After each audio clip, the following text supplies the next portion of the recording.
Hello friends, मित्रांनो आज आपण घेत आहोत standard 9 subject mathematics part 1 means algebra chapter number 4 ratio and proportion आपलं सुरू आहे. त्यामध्ये प्रॅक्टिस सेट 4.3चा हा second video.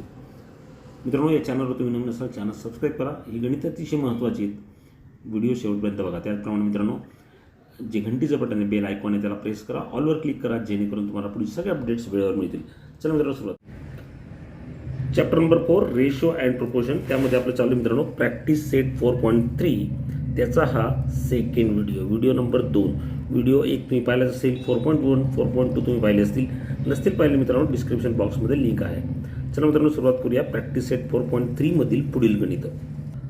Third some, if 3a + 7b divided by 3a - 7b is equal to 4/3, then find the value of the ratio 3a² - 7b² divided by 3a² + 7b². मित्रांनो हे आपल्याला दिलं आहे, हा रेशो दिला आहे. यावरून आधी आपल्याला a/b चा रेशो काढावा लागेल आणि a/b काढला नंतर आपल्याला हा रेशो काढता येईल. त्यामुळे जे दिलं आहे तिथून सुरुवात करणार. आपल्याला दिलं आहे 3a + 7b divided by 3a - 7b is equal to 4/3. आता मित्रांनो a/b आपल्याला काढायचं आहे. त्यामुळे इथे आपल्याला प्रॉपर्टी यूज करावं लागेल, componendo dividendo. So using property by componendo dividendo. आता ही प्रॉपर्टी तुम्हाला आठवत असेल मित्रांनो, काय करतो आपण a/b असेल तर नेमकं काय करतो, c/d असेल तर हा आपण करतो a + b / a - b is equal to c + d / c - d. ही प्रॉपर्टी लिहिण्याची आवश्यकता नाही, ते एक तुम्हाला आठवण राहावी म्हणून सांगितलं. परीक्षेत किंवा एक्झाममध्ये लिहिण्याची आवश्यकता नाही, फक्त एवढं लिहा बाय कॉम्पोनेंटो डिव्हिडेंडो. आता फ्रेंड्स इथे आहे हा पूर्ण a आणि हा b, तर काय होईल 3a + 7b प्लस हा b आहे 3a - 7b आणि इथे येणार 3a + 7b minus 3a - 7b is equal to 4 + 3 divided by 4 - 3. 3 + 3 6a आणि इकडे हा 7b आणि 3a आणि 3 हे आ जाईल. इकडे 7b गेला, हा गेला आणि इकडे -3 हा मायनस असल्यामुळे मायनस झाला. मायनस प्लस होतील. 7 + 7 14b is equal to 4 + 3 7 and 4 - 3 is 1. a/b आपल्याला काढायचा आहे. a/b is equal to 7/1. हा 14 मल्टिप्लाय करेल न्यूमरेटरला आणि हा 6 जो न्यूमरेटरमध्ये आहे तो जाईल डिनॉमिनेटरला. So a/b is equal to काय होतं बघा, 2 3 जा 7, 2 3 जा 6 सॉरी आणि 2 7 जा 14. सो मिळाले 49/3. a/b मिळाला आहे 49/3. आता फ्रेंड्स आपल्याला जे व्हॅल्यू काढायची ती ही व्हॅल्यू आहे. इथे a² आहे, सो आपल्याला स्क्वेअर करावं लागतील, squaring both side. So we get a² / b² is equal to 49 जो आहे त्याचा स्क्वेअर आपल्याला करावा लागेल. तो येणार 49² divided by 3². Squaring both sides. आता फ्रेंड्स a² / b². आता 49चा स्क्वेअर करा. 49चा स्क्वेअर किती येणार आहे तर तो येईल 2401 आणि 3चा स्क्वेअर येणार 9. आता a² / b² ते मिळाला आहे. आपल्याला काढायचं आहे 3a² - 7b² and 3a² + 7b² म्हणजे कोएफिशियंट ऑफ a आहे 3 आणि b आहे 7, म्हणजे 3/7 ने मल्टिप्लाय करावं लागेल दोन्ही बाजूला. Multiplying by 3/7 to both sides. So multiplying by 3/7 कारण की एचा कोएफिशियंट 3 आहे आणि बीचा 7. लिहूया 3/7 into a² / b² is equal to 3/7 into 2401 divided by 9. Multiply both sides by 3/7 म्हणजे हा काय झाला तर हा होईल 3a² आणि हा होईल 7b². आता 3 × 2401 यांचं जर मल्टिप्लिकेशन केलं तर ते आपल्याला काय मिळतं आहे तर आपल्या लक्षात येईल ते येईल फ्रेंड्स, किंवा याला तुम्ही संक्षिप्त रूप दिलं तरी सुद्धा चालणार आहे. काय तर बघा, 3 1 जा 3, 3 3 जा 9, नंतर इथे मित्रांनो 7 1 जा, इथे पुन्हा 7 त्रिक 21 होतील, 1 उरला 10 झाले.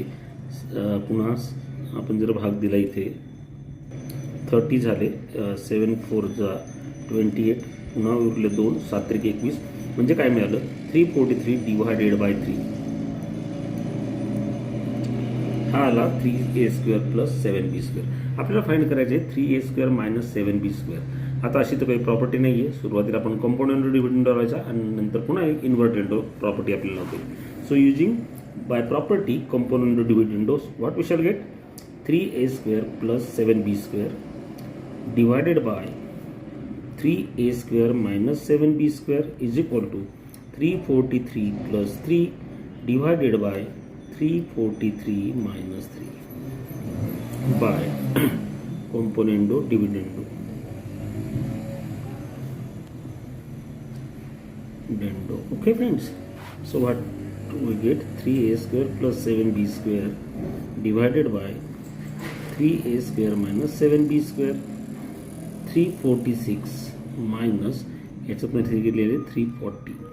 आता फ्रेंड्स आपल्याला नेमकं उलट करायचं आहे, कारण की इथे डिनॉमिनेटरमध्ये 3a² प्लस 7b² आहे. म्हणजेच काय प्रॉपर्टी आपल्याला यूज करावी, पुन्हा इन्व्हर्टेड प्रॉपर्टी जी आहे ती आपण यूज करूया. काय मिळते बघूया,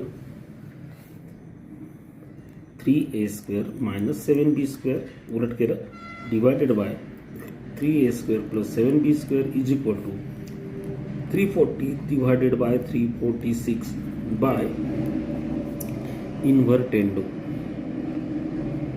ओके फ्रेंड्स, आता याला संक्षिप्त रूप जर दिलं तर तुम्हाला काय मिळणार, तर ते मिळेल 173 upon 170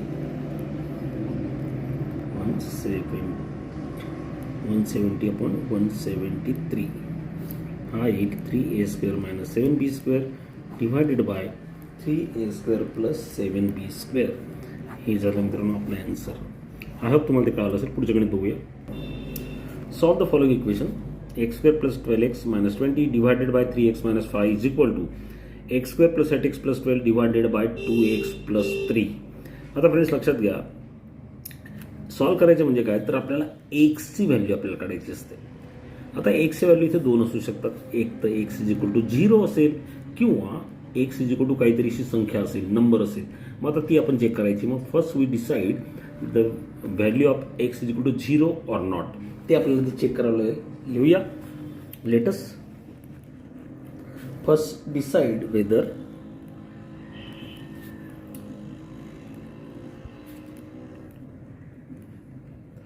x is equal to 0 or x is equal not equal to 0 हे आपल्याला चेक करावं. आता x इज इक्वल टू 0 जर आपण मित्रांनो घेतली, सपोज आपण घेतला if x is equal to 0 आहे. आता x इज इक्वल टू 0 आहे तर ही LHS आहे. हा 0 होईल, हा 0 होईल, हा -20 राहील फक्त. 3 इंटू एक्स 0 घेतला तर हा 0 म्हणजे -5. मग 20 मायनस 5 समजा हा LHS आहे. ओके, किती मिळाला, तो 4 मिळाला. आता RHS मध्ये आपण टाकली, समजा RHS मध्ये x इज इक्वल टू 0 आपण टाकला, हा 0 होईल, हा 0 होईल, हा 12 येईल, म्हणजे 0 + 0 + 12 येईल, आणि हा पण 0 होईल म्हणजे 3 येईल. म्हणजेच इथे सुद्धा 4 आले. म्हणजेच LHS is equal to RHS आला. केव्हा, ज्या वेळेस आपण x इक्वल टू 0 ठेवला होता, आणि x इक्वल टू 0 ठेवला, LHS इक्वल टू RHS आले. म्हणजे x जे आहे हे सोल्युशन आहे, आपल्याला हे कळालं. म्हणून लिहिता येईल आपल्याला x is a solution of given equation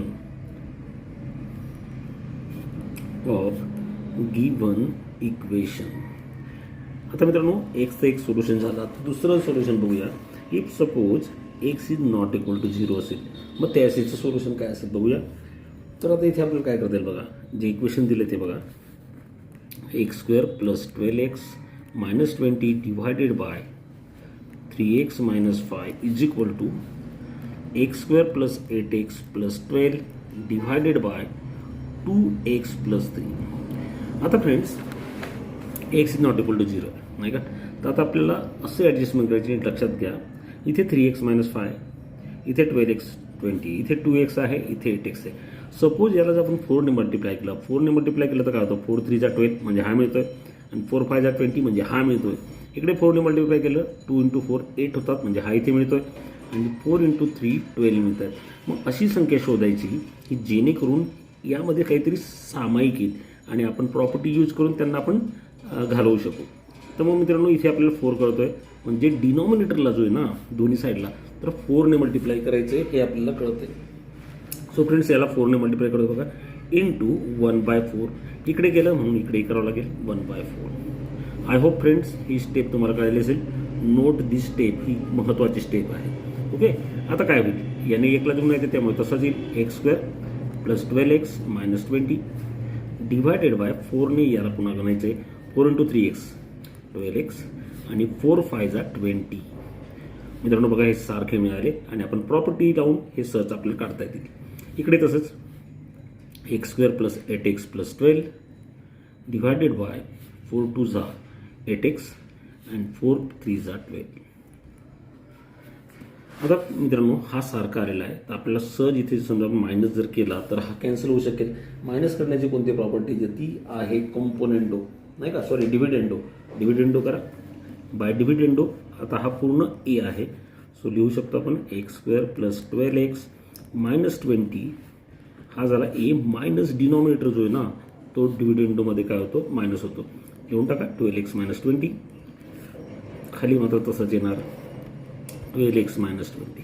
इकडे त्याच पद्धतीने x² + 8x + 12 डिव्हिडेंडो करतोय आपण, म्हणजे हा मायनस होईल, minus 8x + 12 divided by 8x + 12 by डिव्हिडेंडो.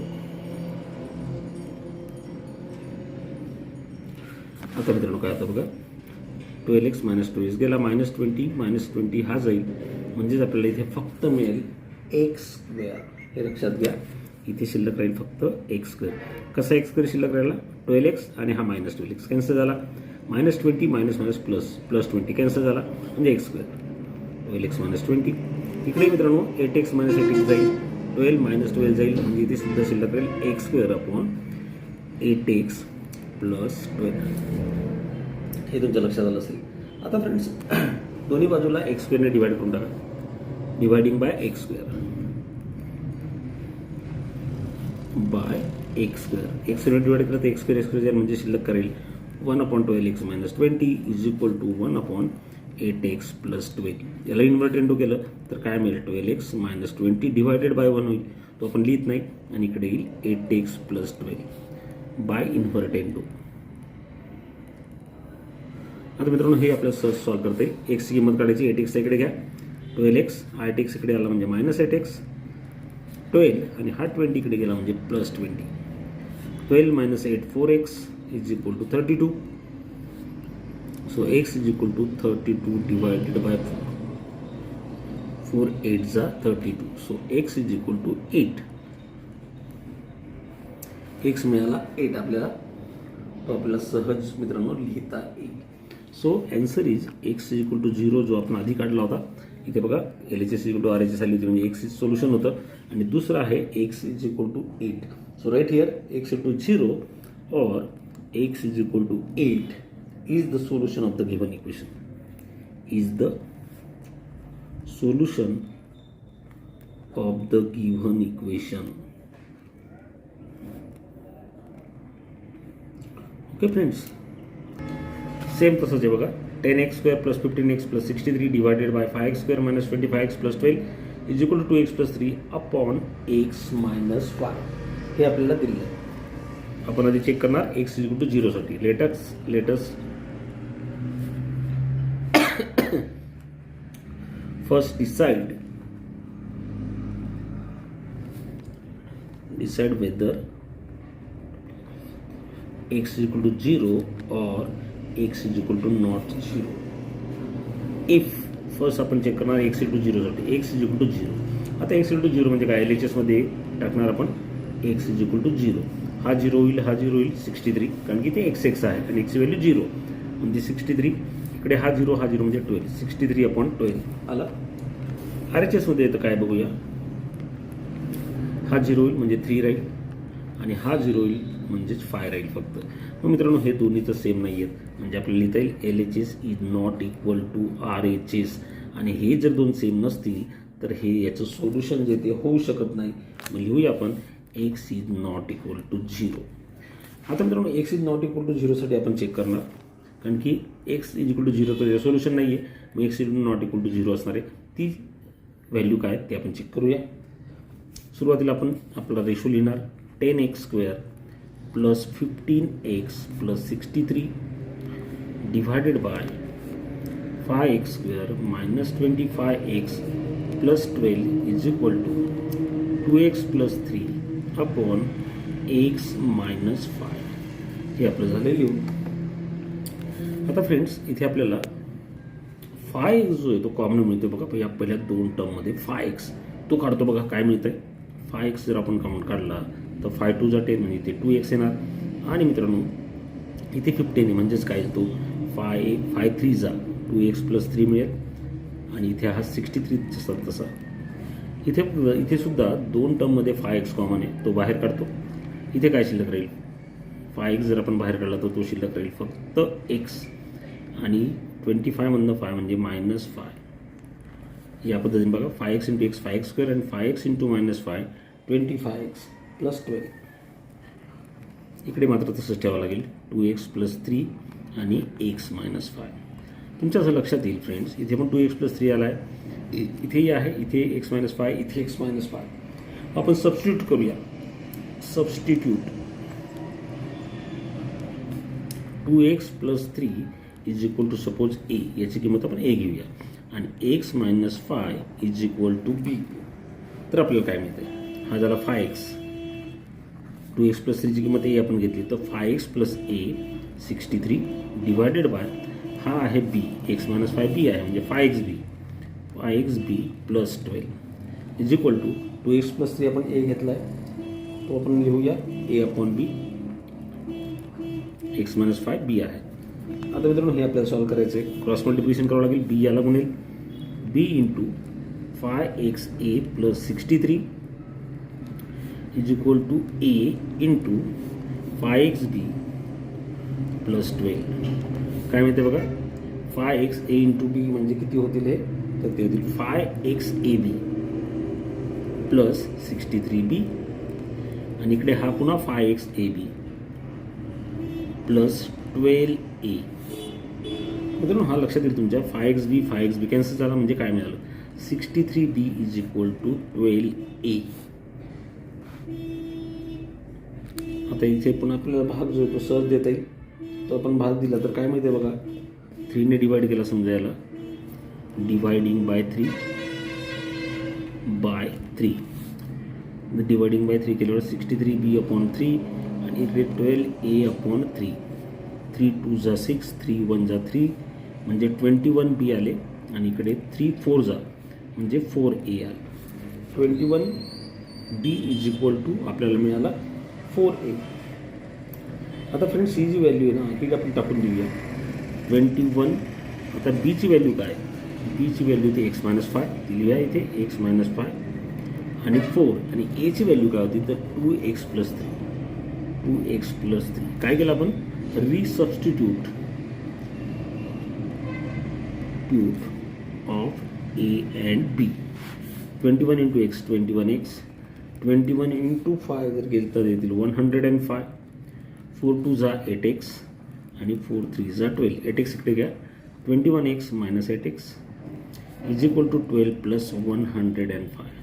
21 मधनं 8x गेले तर ते मिळतील तुम्हाला 13x is equal to 117. So x is equal to 117 upon 13.